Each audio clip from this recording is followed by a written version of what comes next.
coming up here. Not only is he the legend of NLFX, he's got the demo room upstairs, but there's some people in this industry that you really do not need an introduction. And I call this man personally for every single microphone, video projector question that I could ever possibly have. I'll literally call and I'll be like, hey, is Ben there? No, he's not there. Well, can you just tell him Ken call and have him call me when he gets a chance? Yep, no problem. Because I call so often, they already know that because I am technically illiterate. So he is electrically licensed. He's a VIXA certification. I have no idea what that is, but I'm sure he'll know. And he's 32 years. He's worked with Grammy winners, entertainers, artists, literally all around the world. We are talking about mega flex, like behind stage, we're talking mega flex. We can't hold the candle to this man. Please put your hands together for the one and only Mr. Ben Stowe.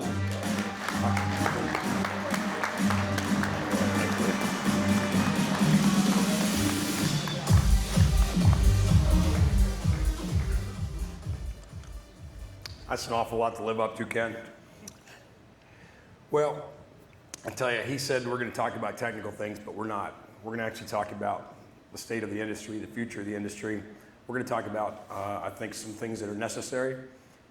This presentation is literally a year in the making. It was basically birthed at the end of this show last year, and I wish it wasn't as timely as it is. I wish that I felt a little more foolish giving it this year, but I think it's more necessary than ever. So as I thought about this presentation and as the year went on and as 2025 ended and 2026 rang in, I saw a thread that came up on one of the industry forums. And by the way, I lost my voice completely yesterday, so I've been nursing it back to health. I don't know if the universe is trying to silence me or what, but I'm fighting to bring the word to you. So hope you all know sign language, though, in case I lose my voice, but I sign slow. So anyway, I saw this forum thread as we rounded 2026, and this idea for this presentation kind of sat dormant. And I was reading some of the comments on this forum, and you talked about the things that you felt were existential threats to the industry, or what the future might look like, some of the things that you worried about the most, and how they might affect your business. So here's a few highlights just to kick us off. Not the limbo, that wasn't a concern. That was the only joke in the whole presentation, just so you know. Okay. But what you were worried about is the flood of cheap, low quality gear coming over from China, and the lowering barrier to entry. It's making it easier than ever before for anybody to become a DJ. You could literally walk out on the gaming floor and find somebody you've never met before and say you want to be a DJ, and yes, they could be a DJ right then. I mean, let's be honest, we all benefited from that. I benefited from that. I started when I was living in a homeless shelter at 17, and all I had to do to be a DJ was call myself a DJ, and that's still true today. So we've all benefited from that, and yet we don't like it when other people benefit from that. But this is certainly something you've identified as a concern. It's cheaper and cheaper and easier for somebody else to be a DJ. The decline in consumption of alcohol. Now, I know my pal Robin down in front, he's doing his best to hold that back, but overall the trend is moving back about 20 years to where it was. But I think it's notable that it has only moved back to about 2005, and it's still substantially higher than it was when I started DJing in 1993. You know what this is, right? It's a bottom feeder. I'm from Minnesota, fishing's kind of a thing there, you know. Well, we don't like bottom feeders either, right? Lots of you don't. Maybe some of you are, that's okay. Lots of these new DJs are bottom feeders. Most of us started out as bottom feeders. Some DJs stay there their whole careers. And AI. Now there's lots of takes on this. My pal Stephanie had a great presentation on it. You know, maybe AI is going to take your job. Well, maybe a roadie sets up the speakers, and DJ Claude rocks the house or something, right?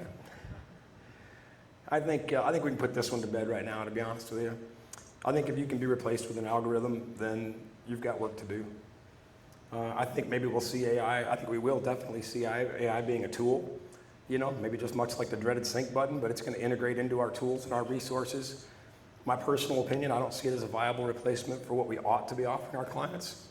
I don't see it as a replacement for what we should be doing, which is creating experiences, and those are based on connection and emotion, I think that's what we ought to be doing. And I started the presentation by saying it's the end of the world. That's what it said on the slide, right? But as we all know, the rest of the lyric is of the world as we know it. And I feel fine.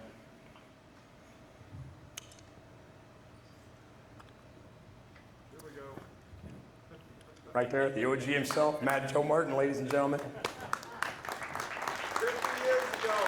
50 years ago, 1976, the man, well, 2/3 of the man. That's my best side. That's right. This video walls like the Epstein files. Like,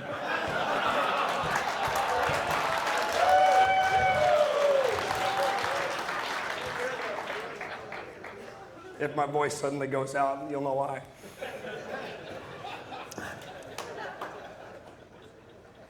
Things have changed a bit in 50 years for the rigs that we use, right? Now this one, I'm really glad Joe's here because he sent me this picture. And at first I thought it was him. It's from 1947. I'm like, geez, Joe, you look pretty good for 106. But turns out it's not actually Joe. It's from a North Texas yearbook. But this picture is from 1947. A couple guys spinning records. I mean, what we've been doing has been going on a long time. But it's been changing all the time. Let's move to this century. Here's one from this century, a little more recent. I think it's 2002. My friend Timmy DeKemper. It's much more modern than, you know, what we saw from Joe. But most of your rigs look a lot different than this today, right? We're not using the same stuff. This one cracks me up a lot. This is my pal Donovan. Now, listen, I do arena tours. I'm used to unloading semi trucks for my gigs, and my back hurts just looking at this picture. So I guess my advice is if you know Donovan, I wouldn't tussle with him. I want to play a game with y'all. I realize that's somebody else's shtick, and you know, I'm not going to do Simon Says, but I want to play a game. You guys know the anniversary game? At least I think how it goes. So I want everybody to stand up, please. Get a little exercise anyway. Yeah, everybody stand up. Come on, you wimps in the back, let's go. Listen, you have no idea what it took for me to be on this stage today. I was Googling how many cough drops is a lethal dose. So you can stand up, all right? Oh, Robbie Britton is standing up. Sorry, Robbie. I love that man. I hope Julia's not there to hear me say that. I do love that man. All right, so here's what we're gonna do. We're gonna play at the anniversary game. I'm gonna shout out some time, and then I want you to sit down. So if you've been DJing for 5 years or less, please sit down. And thank you for being here, by the way. It's awesome. It's glad that you're here. All right, how about 10 years or less? 15. Got some OGs in the house for sure. All right, how about 20 years? Man, oh man, I only have 45 minutes up here. All right, how about 20 years? I did say 20. I'm getting old myself. 25. Holy Lord. I'm in the presence of greatness, ladies and gentlemen. 30 years. So we might just skip to 50, Joe. All right, where are we at, 30? 30 years. 35. Gotta start weeding some people out quick. 40 years. Oh my goodness. Alan, you're not even 40 years old. Maybe it's different in England. They use like dog years or something. All right, 41. It's metric. Yeah, that's right, it's metric years. 42 years. 43 years. 44. 45. 46. Finally get rid of Alan, all right. 47. I'm incredibly impressed. No, I'm legitimately impressed. All right, where are we at? 48. 49. All right, get rid of Chuck too, good. All right. Got to share a plane with him on the way home. I got prizes, I don't want to be gloating the whole ride home. All right, so let's see, we had 50 now? 51? All right. How many we got left? 1, 2, 3. Who's all standing? 4. Hey, Howard, how are you? All right. Let's just do this by committee. Mad Joe, how many years, sir? Started in 1970.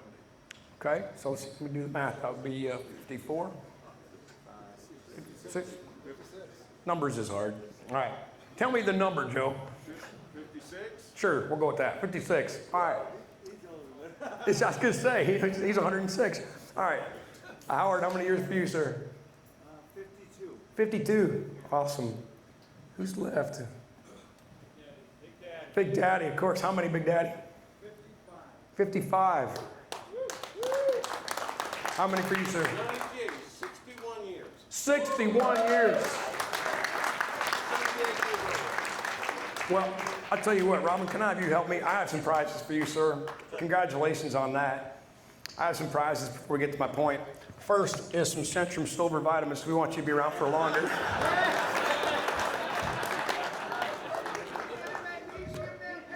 Well, I'll tell you what, Big Daddy, I thought this was funny when I was like, this is going to be funny, I'm going to go buy these. And then I saw it said 50 plus, and I'm like, wait a minute. Because that includes me, I'm in the 50 plus. So, all right, Robin, I'm going to give that to our gentleman over here. Also, hang on, don't go away. We got some emergency underpants. I don't know if they work good or not, but anyway, they're in a little can. You can keep them handy just in case. You never know. And then an engraved tumbler. It's a sincere thanks for playing the game with us, and congratulations on 61 years.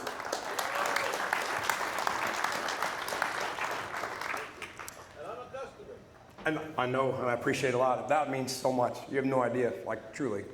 It's so awesome to be here, to see faces I know, people I know, friends I know, to be able to make fun of you a little bit because you know it's in love and fun. And it makes what I'm about to say that much more meaningful, I think. And we talk about all the years. We had a lot of people still standing at 30 years. A lot has changed, right? A lot has changed, family. And it's going to keep changing. That's a constant. When I first started DJing, you had to buy your music.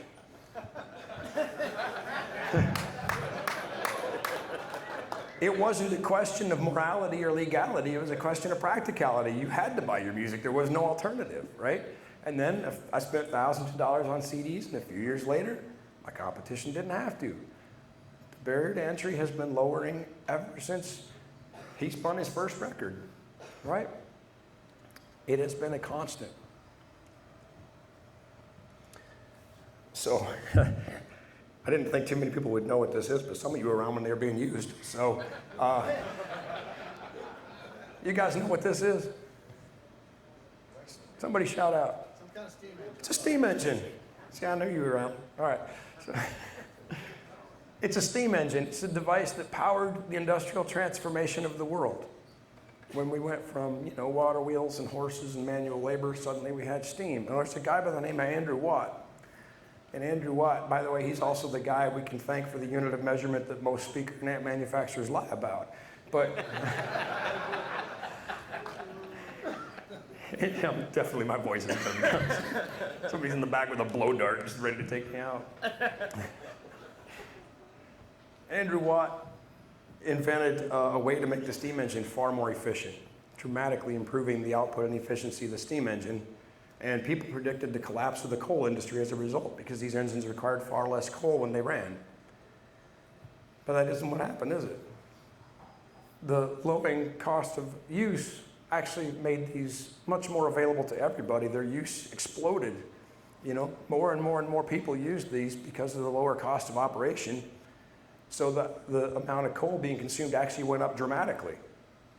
And that's now what we call Jevons paradox. Some of you are hearing about that a little bit today. We're hearing about it as it pertains to things like AI, that sort of thing, right? But Jevons paradox basically says that when the price of something goes down, the demand for it goes up. And I think that same thing can be said for DJs today, that it's probably the golden era still for DJs. Many of you are telling me you have the best calendars ever, and many of you are getting fantastic rates, right? So when you have this increased demand, it increases things at all scales. Sure, there's lots more cheap gigs out there too, and there's lots more cheap guys to do them. But the demand is bigger all around. right? Jevons Paradox has done that for us. So let's go back to when we were new, or when I was new.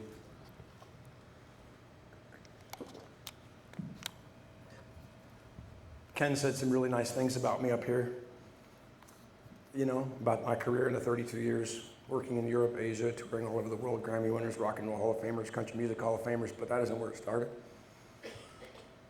This is one of my first shows from 1994. And I mean, cable management was the least of my worries at that point, but every one of them CDs is borrowed from a friend. You know, most of that gear I found in a dumpster and fixed, you know. We all started somewhere. By 1995, I had put together a light show. These lights are made out of coffee cans. That truss is made out of tube steel. I welded in the high school welding shop myself. And I was pretty cheap. I was courting a low-budget clientele. Probably because, honestly, that's who would hire me, right? Let's be real. Guy with coffee can lights. I didn't want to stay there, though.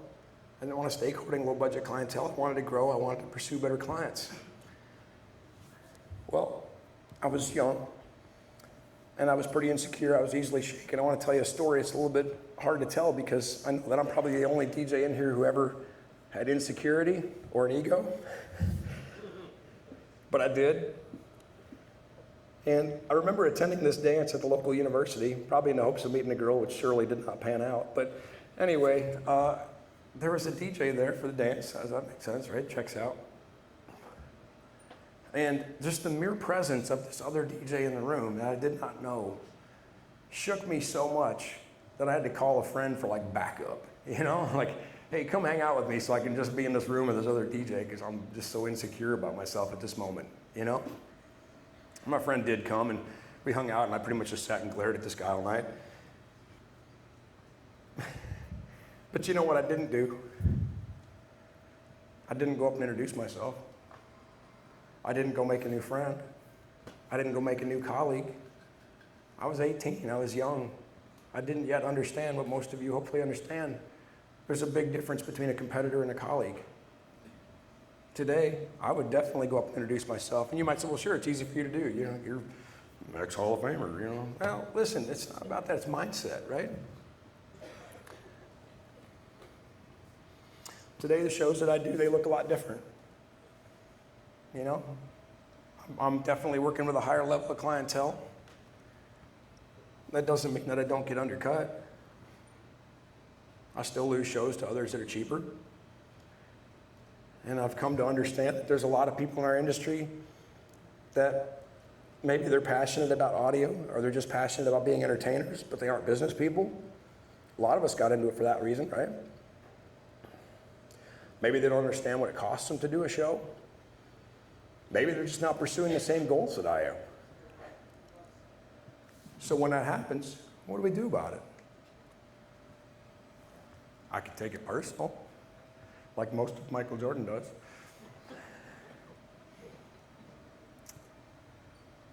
I could let emotion cloud my business judgment. I could go down to their price. I could get in the mud and wrestle with them. I'm just going to waste a lot of energy, and I'm going to get dirty. But friends, hear me when I say this. That's going the wrong way. I don't want to go back to that kid at 18. I want to look forward. I don't want to be using crappy gear and just scraping by. I'd no longer be meeting my objectives, and I'd be filling up my calendar with shows that aren't profitable. Instead of spending that time improving my business, pursuing those better clients.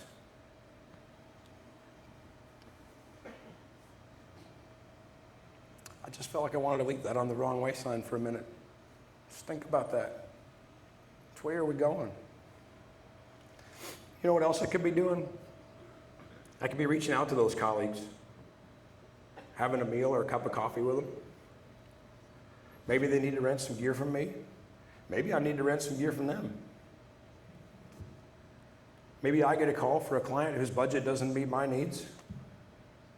Maybe they get a call from a client whose needs exceed their capabilities. You know, in actuality, this happens all the time. We both grow from this. And I'm not even kidding you. On the plane ride here, or sitting in the airport before I got on the plane, this literally happened. Another guy in my area, 60 miles away, Grand Rapids, Minnesota, he's like, he's definitely, we're not doing the same thing, right? He's like, hey, I got a little over my skis on this one. Can you help me out? Can I, bring your PA and some techs? Absolutely. And we had a good meal and a good coffee prior to that. Maybe these people, they don't want to be business people. Maybe they just want to perform. Maybe you hire them. We both get what we want then, right? Well, here's a wild one.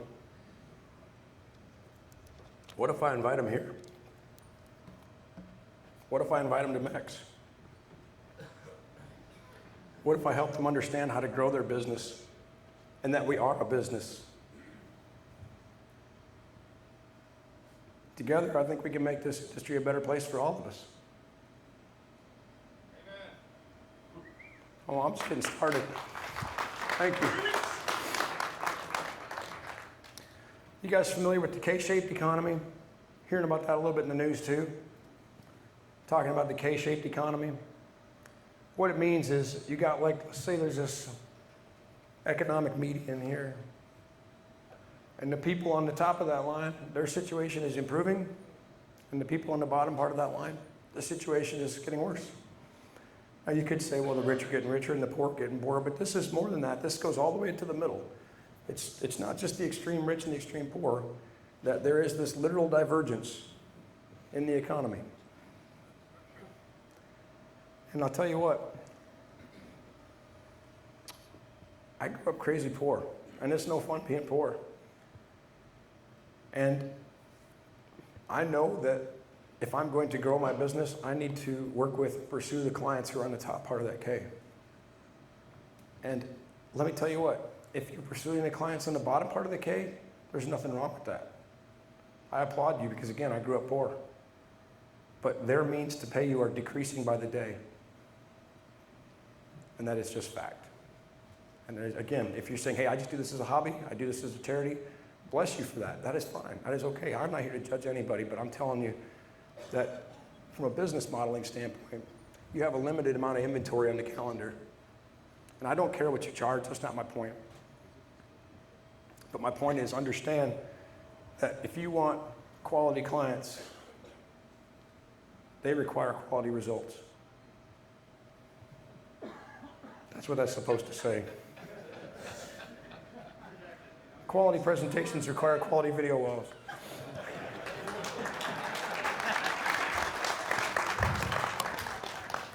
I know a guy, by the way.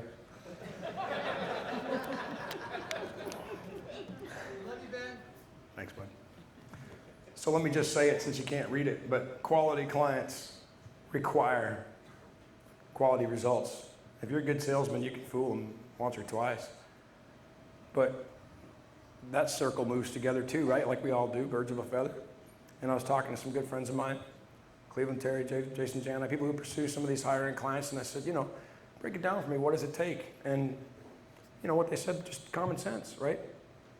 More professionalism, better equipment, better performance. It's pretty simple. Have a conversation with those guys. Talk to them about it a little bit. But if you want to pursue better, you have to be better.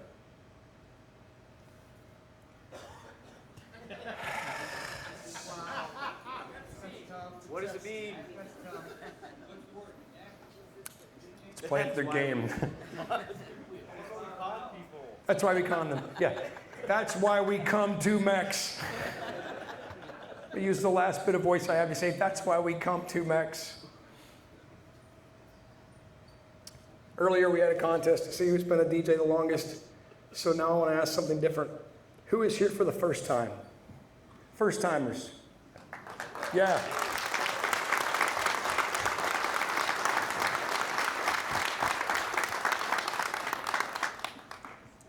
I literally almost got tears, but because it matters. Not just coming here, but being a community, being an industry, right? More on that in a minute. But thanks for coming. I don't want to make this seem like a religious experience where you're like, man, the dude just had an altar call. No, you know, just understand it's significant that you came. So for everybody, first timers and old timers alike, I didn't mean to look at you when I said that. Serious question, what brought you here? Just shout out a couple things. What brought you here? JD, Robin. JD. Robin Hood! Bad friends! Should have known better than to ask. All right. Thank you. Maybe you just came to party. You know, let the IRS pick up part of the tab, write off a trip to Vegas. Hey, I'm not judging you. I'm not judging you, but I don't think that's it. I don't think that's it, because you're in this room right now listening to me, and that's not a party. I know that. My kids, they told me that. Kids don't know. Yeah, that's right. The kids, they don't know. They're dumb. But, yeah. They take after their mother, you know. All right. Some of us just came to thaw out. Amen. That's actual air temperature. Now, luckily, it wasn't. It was just a couple of weeks ago. But anyways, all right. No, I think I know why you came. I think I know why you're in this room. I think I know why some of you keep coming. I think you came for this. This is one of my tech presentations a few years back here in Vegas. It's at the Riv, but it's standing room only. For stuff most DJs, let's be honest, most DJs really never wanted to learn. I've come to understand that about my technical seminars. You guys didn't really want to know about waveform propagation or logarithmic calculations or galvanic isolation, but sooner or later, when you figured out if you want to get better, you have to. If you want to become a pro, you have to. And I have spent years touring where we have specialists in every bowl, and I've heard them dogpile on DJs on the buses, and I've defended you. I said, listen, you don't understand. I'm an audio engineer, you're a video tech, you're a guitar tech. We all get to just be good at a little thing. DJs have to do it all, man. You are the sales, you are the road crew, you are the technician, you are the talent, you are the booking agent, right? And that's why you sit in my seminars and claw your eyes out while we're talking about nerdy stuff, right? We're getting into stuff like this. It ain't any better if you could see it all. It's not all like, bad though. I mean, well, none of it's bad. It's necessary. And actually, I think technology can be a lot of fun. But who can forget this gem? This is from 2008. I'm honestly surprised I'm not banned from Las Vegas, really. So we, thank goodness, the picture's on this side. So we took an amplifier and put it up there and fed a 60 hertz tone into it, which is what in the US our voltage cycle is, right? And we plugged an angle grinder into the back of this amplifier to show that this amplifier could generate sufficient power to power an amplifier or to power an angle grinder, but also protect itself from the back EMF from the motor in that angle grinder. Again, quality equipment does quality things. And then we did it like dude standing back there with a fire extinguisher. Like I said, I'm seriously getting surprised. I'm on stage right now. I'm gonna change my name and everything. But that was fun, right? And we learned something, right? And then there's this one from Robbie's show in Tennessee. Another full room, packed house. We're talking about multi-band compressors. Not real riveting stuff. But these guys want to be better. You want to be better.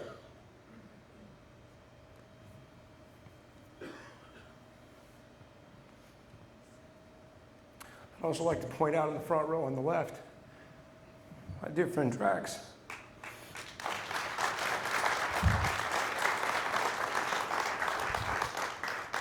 Probably the only person who understood what you were saying. And heckled me, but we loved it. We had a lot of great calls about that. But he wanted so much for this industry to be better for you, for me.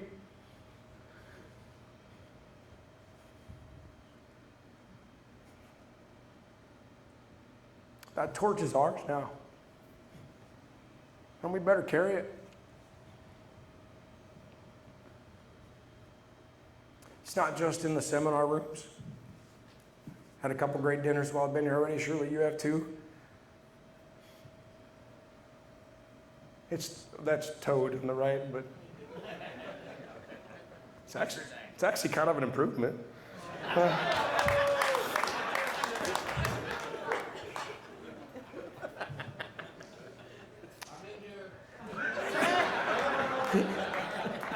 love you, brother.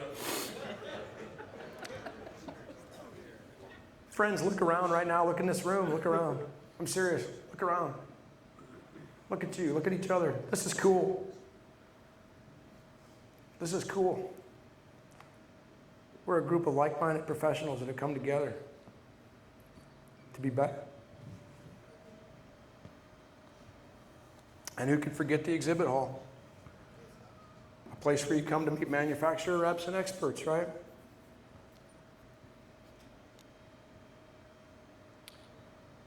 This beautiful soul in the middle.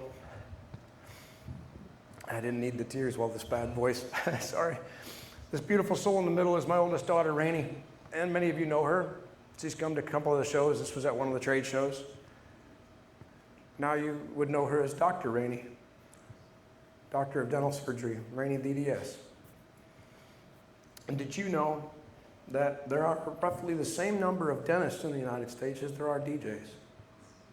Just a weird economic coincidence, but it is almost to the number, best as we can tell, because DJs are a little harder to track, right? But best as the economic data available to vendors and whatnot, is there are roughly the same number of DJs and dentists in the United States. Do you know how many dental trade shows there are in the United States? 36. 36 dental trade shows that I know of. I asked an insider. The largest has 37,000 attendees and 450 exhibitors. The second largest has 21,064. This show here is the second largest DJ show in North America.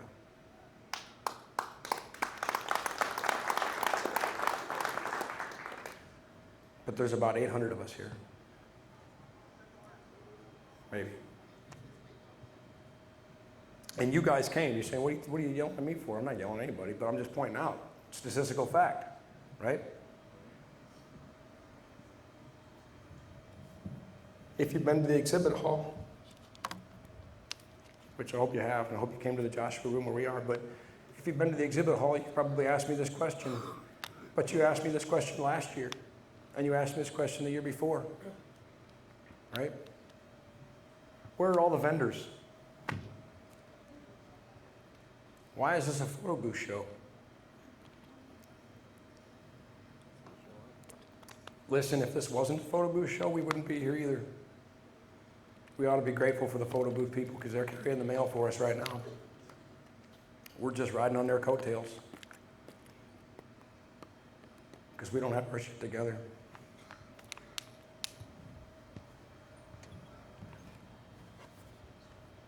You guys know what this is?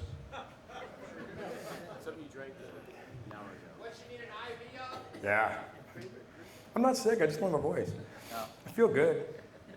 This is probably the worst tasting stuff on the planet. I mean, the greatest fraud perpetrated on man was putting berries on that label. That is a load of what it tastes like. Okay? It is probably the worst tasting stuff on the planet, but it makes you better. And it's time to take our medicine. So you're not going to like the answer to those first two questions, but you got to hear it. We are the reason. We as an industry. We are the reason. The manufacturers follow the money. I've heard people suggest today we could give away the booze for free. You know, it wouldn't change anything, friends. It would not. Let's do a little math lesson here. Does anybody know what this is? It's a microphone. Specifically, it's a Shure MXA 920 microphone. And they're used in ceiling tiles for conferencing rooms, Teams UC systems, things like that. This microphone costs $4,000. Most rooms have at least two. I have one customer that has 115 rooms. Everybody knows what mostly this is. It's the entry, the lowest level of Shure's wireless mics, and it costs about $300. And there are some DJs that say that's too expensive. If you were Shure, would you be here? If you were the marketing director for sure, if you were in charge of their expenditures for advertising, would you be here? Or would you be selling ceiling mics? Okay? How about this one? All of these companies, all these brands, make products exclusively for DJs. They don't make ceiling mics. So why aren't they here?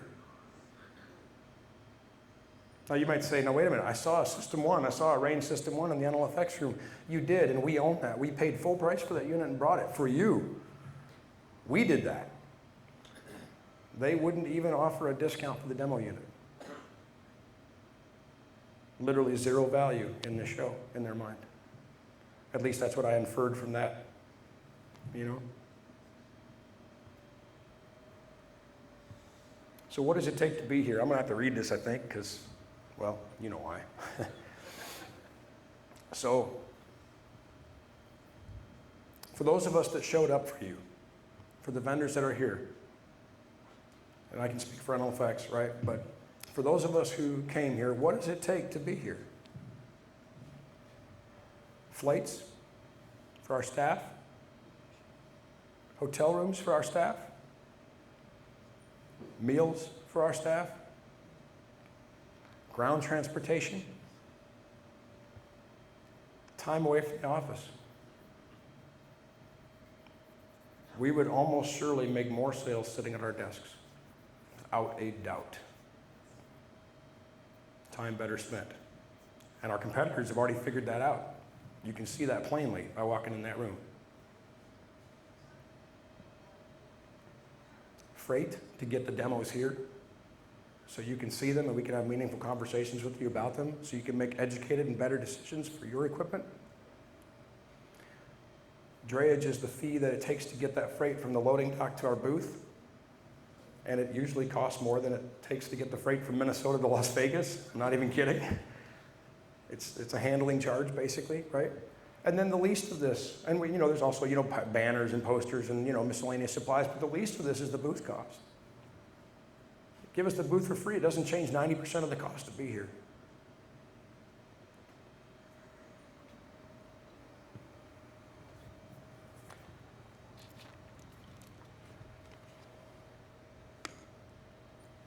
I think there's a lot of value in having industry gatherings like this. I think there's a lot of value in coming together and having a place to do it. I think this it should make you a lot of money throughout the year. I hope it does. That's why for 30 years, I've tirelessly tried to help DJs be better with their technology. I want you to be better. I want you to be more successful. I want to be in an industry that has been elevated because a rising tide raises all boats, friends. The vendor fees and the sponsorships that we pay, they keep your ticket prices livable, and they make it possible. But here's the deal, vendors obsessively track metrics. You probably won't like to hear some of this, but in today's day and age, it won't surprise you. We know who's here. We know who's here, and we know what you buy. Not just here. I'm not saying go buy something just because, just to spend money. That's not what I'm saying. I don't want you to make irresponsible decisions. But what I'm saying is when you do need something, when the time is right, support those that are supporting you because we know. And here's the deal. 30 years I've been doing this, 32. People come in our booth, look at a product, talk to us, get out their phone, right? Look, it's fine to go verify. I don't begrudge you that. But here's the thing. If you go back and let's say EV in our booth, right? You look at a EV speaker in our booth, and for whatever your reasons, you buy it somewhere else, it doesn't hit the metrics. And when EV does the math, and you can bet they do the math, they're a billion-dollar company. It's their job to do math. They're like, this show didn't sell that speaker. And you can say, well, yes, it did. I saw it there and I bought it. They don't know that. There's no way they're going to know that. Why is Pioneer not here? Because they figured out you're going to buy it anyway. They don't need to be here. And until you change their mind, and time's running out. You can see that pretty plainly on that floor. And it's not just what you buy today. Throughout the year, again, math is a pretty powerful tool. We can run a report of who's here and run a customer report and go, look, Rachel didn't buy anything at the show, but she supports us great throughout the year. Robin does a so-so job, but he's picking it up. So, I'm just picking on my friends, right? But I'm just saying, it's very easy for us to go back to these manufacturers and go, look, here's the data. Fact is, The 800 DJs that came to the show accounted for X, Y, and Z. And that is very easy to retain the people that are in our booth and to court new ones. We can go, we had conversations at NAMM just a few weeks ago, and our team had a really hard time convincing manufacturers they were missing the bus. They're mostly vindicated about what's in that room right now. So help us prove them wrong. Don't prove the ones that didn't come right. Because that's what you do. Amazon, Sweetwater, private equity companies, fine, whatever. I'm not telling you where to buy anything. I'll get to that in a minute. I kind of am, but I'm telling you why. And here's another one. This is really big, believe it or not, but tell your friends and colleagues. First of all, they should be here. They should be at the other industry gatherings. You should be having coffee with them. You should have meals with them. Help them, like I said, raise the tide for all the boats. But also tell them about the people who are supporting you. Many of you, Jamie's church, many of you have connections with your schools and your churches and other places that we can facilitate. And again, I don't want y'all to feel like we're tracking you, but we are. Because that's how we make the case to win for you. And we say, look, yeah, it's a DJ show, but we had a $150,000 church install in North Carolina out of the deal, So those things matter too. And a lot of you do. And some of you might feel like this is a little unfair. You might be like, Ben, you're chewing our butt. We do those things. I'm not chewing your butt, friends. I'm just telling you why that room looks like it does. And I want your help to change that.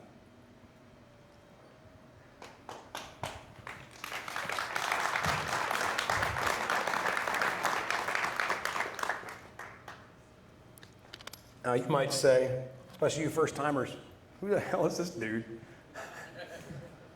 Dude just stood up here and told us to buy from him. I flew to Vegas so this guy could tell me to buy from him. Listen, if that's what you got out of what I just said, you missed the point.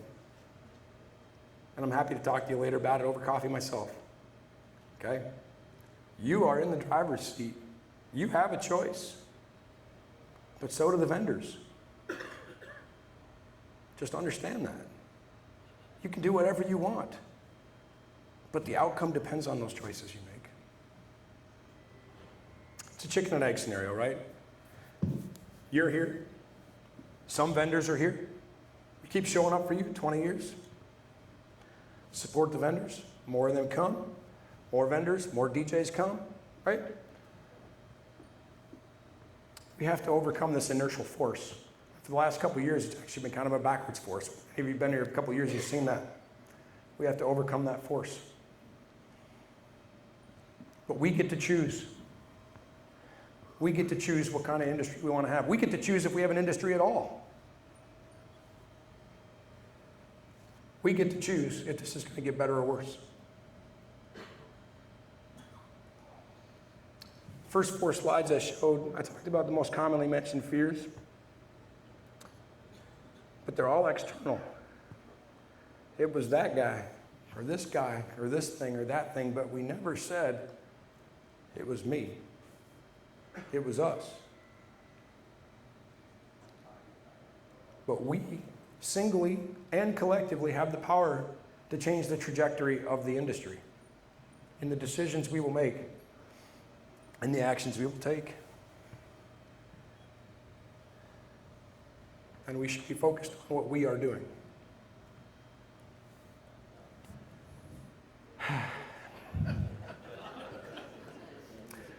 The end is near, friends. The end is... So many Mel Brooks references just crossed through my mind.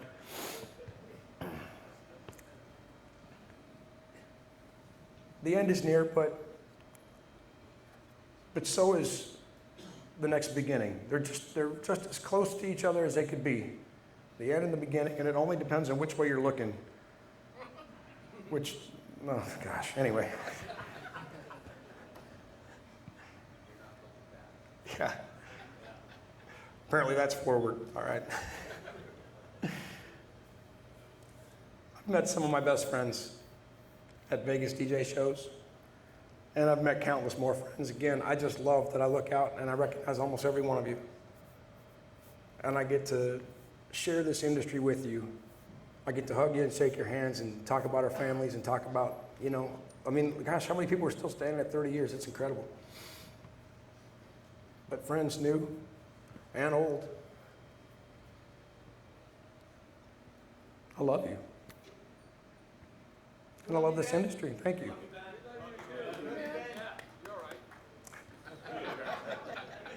This industry brought me from a homeless shelter to where I am today.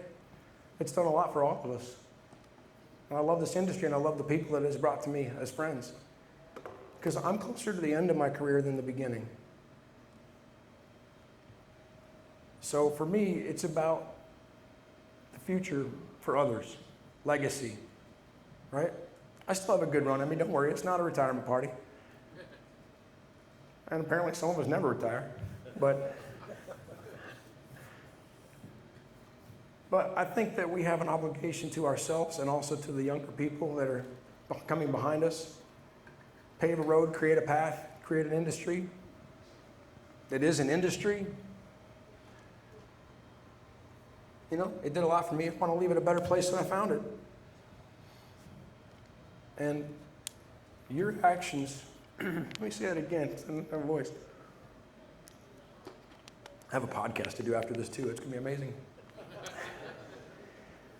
But no, I was going to say your actions. I don't want to say that. I want to say our actions. We're going to determine what that is. So I want to end with a question.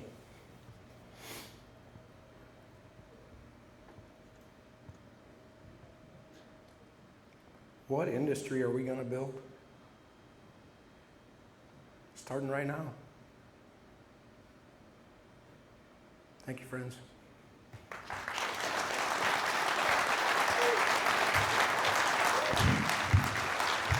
And a huge thank you to our speaker here, Ben Stowe. Sober, dude. Sober.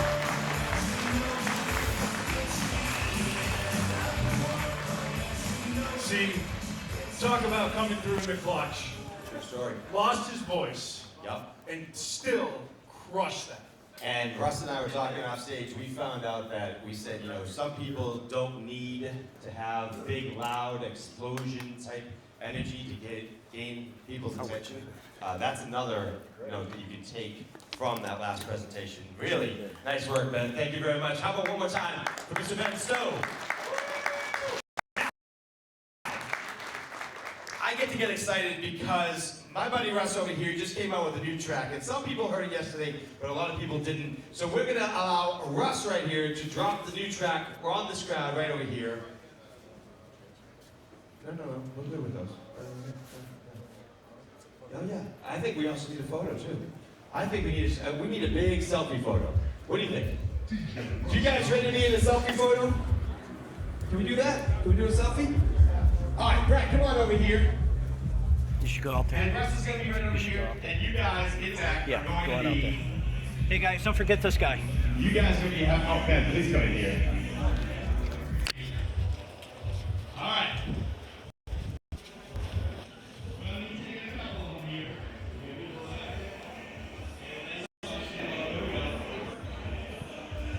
One, two, three. I'm going to do this way.